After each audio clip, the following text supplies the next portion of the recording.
गांव का नाम पुरानी हवेली था, पर नाम के विपरीत वो बिल्कुल भी पुराना नहीं था। पिछले कुछ हफ्तों से गांव में एक अजीब सी खामोशी छा गई थी।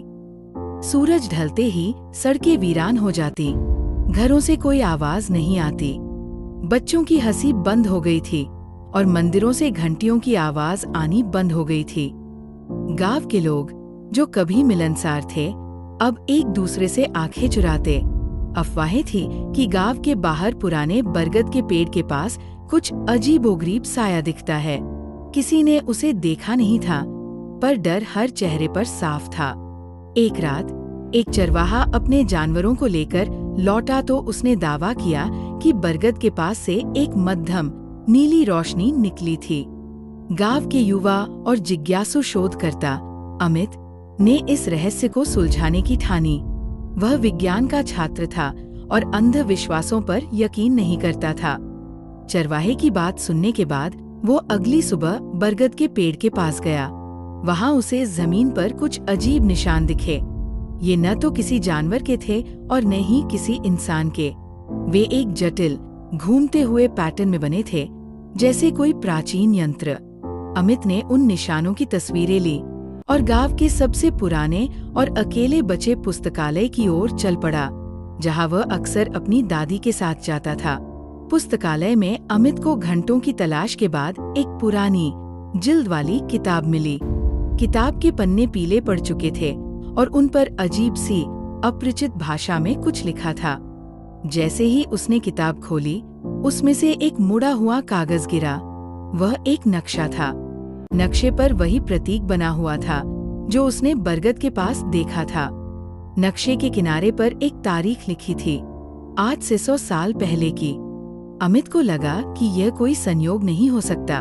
नक्शा गांव से दूर एक पहाड़ी की ओर इशारा कर रहा था, जहां गांव के पूर्वज सदियों पहले रहते थे।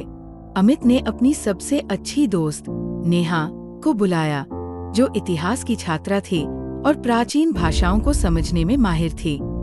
नेहा ने किताब को पढ़ना शुरू किया और पता चला कि यह गांव के पूर्वजों द्वारा लिखी गई एक डायरी थी। डायरी में लिखा था कि गांव को एक प्राचीन, बुरी शक्ति से बचाने के लिए एक शक्तिशाली कलाकृति पहाड़ी पर स्थित एक छिपे हुए मंदिर में छिपाई गई थी। उस कलाकृति को सक्रिय करने का तरीका भी डायरी में लिखा था। अमित और नेहा ने अगले दिन सुबह मंदिर की ओर प्रस्थान किया। पहाड़ी का रास्ता बहुत ही दुर्गम था। कंटीली झाड़ियां और बड़े बड़े पत्थर रास्ता रोक रहे थे। जब वे मंदिर के प्रवेश द्वार पर पहुंचे तो उन्हें एक विशाल पत्थर दिखा, जिस पर वही रहस्यमय प्रतीक बना हुआ था। नेहा ने डायरी में दिए गए निर्देशों का पालन करते हुए प्रतीक पर हाथ रखा और एक मंत्र का उच्चारण किया। पत्थर धीरे धीरे घूमने लगा और मंदिर का रास्ता खुल गया।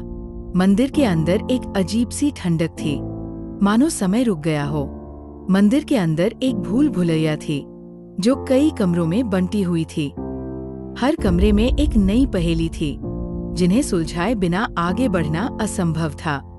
दीवारों पर प्राचीन चित्र बने थे, जो गांव के इतिहास और उस बुरी शक्ति के बारे में बताते थे। कुछ चित्रों में एक साये जैसी आकृति बनी थी, जिसकी आंखें नीली रोशनी से चमकती थी। अमित और नेहा को अपनी बुद्धिमत्ता और डायरी में दिए गए संकेतों का उपयोग करना पड़ा, ताकि वे सही रास्ता खोज सकें। कई घंटों की खोज और कई पहेलियों को सुलझाने के बाद वे एक बड़े कक्ष में पहुंचे। कक्ष के बीच में एक पत्थर की वेदी पर एक चमकती हुई कलाकृति रखी थी। वह एक खोखली क्रिस्टल की गेंद थी, जिसमें से एक अजीब सी नीली ऊर्जा निकल रही थी, ठीक वैसी ही जैसी चरवाहे ने बरगद के पास देखी थी। डायरी में लिखा था कि यह कलाकृति बुरी शक्ति को रोक सकती है, लेकिन इसे सही तरीके से और सही समय पर सक्रिय करना होगा।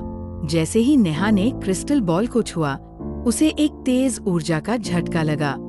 क्रिस्टल बॉल से ऊर्जा बाहर निकलने लगी और कमरे में हवा में वही रहस्यमय प्रतीक बनने लगे, जो उन्होंने बरगद के पास और नक्शे पर देखे थे। डायरी में लिखा था कि यह कलाकृति उसे छूने वाले की सबसे गहरी इच्छा और शक्ति का परीक्षण करेगी। नेहा को अपने मन पर नियंत्रण रखना था और अपनी इच्छा शक्ति का उपयोग करना था, ताकि वह कलाकृति को सक्रिय कर सके। उस शक्ति के साथ ही उसे एक चेतावनी भी महसूस हुई। कलाकृति के भीतर एक प्राचीन आत्मा जागृत हो रही थी। नेहा की दृढ़ इच्छा शक्ति और उसकी दादी की दी हुई हिम्मत से कलाकृति सक्रिय हो गई। क्रिस्टल बॉल से एक शक्तिशाली नीले रंग का प्रकाश निकला, जिसने पूरे मंदिर को रोशन कर दिया। प्रकाश मंदिर से बाहर निकला और पूरे पुरानी हवेली गांव पर फैल गया। जैसे ही प्रकाश गांव पर पड़ा, वह डरावना साया, जो बरगद के पास दिखता था, चीखता हुआ हवा में विलीन हो गया। गांव की खामोशी टूट गई। घरों से आवाजें आने लगी, बच्चे फिर से हंसने लगे और मंदिरों से घंटियां बजने लगी। पुरानी हवेली में एक बार फिर शांति लौट आई थी। रहस्य सुलझ गया था और गांव के लोग सुरक्षित थे। अमित और नेहा गांव के नायक बन गए थे।